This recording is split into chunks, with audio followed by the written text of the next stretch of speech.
Elementary pa lang, napapansin na nila mga gawi kong parang hindi pambabae. Kasi bis na Chinese Carter, laruan ko ay text sa cholens. Tapos kajamin ko lagi noon mga sigang lalaki sa amin. Nung ako'y mag-high school ay napabarkada sa mga bay. Curious na babae na ang hanap din ay babae. Sa halip na makeup kit, bit-bit ko ay gitara.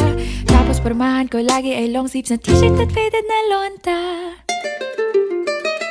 Pero noong makilala kita, nagbagong bigla ang aking timpla. Natutuwa ko na magpariban at mag-ahit ng kilay at least once a month. Hindi ko alam kung anong meron ka na sa akin ay nagpalambot ng bigla. Sinong mag-aakalang lalaki pala ang bibiyag sa tulad kong tigreng gala.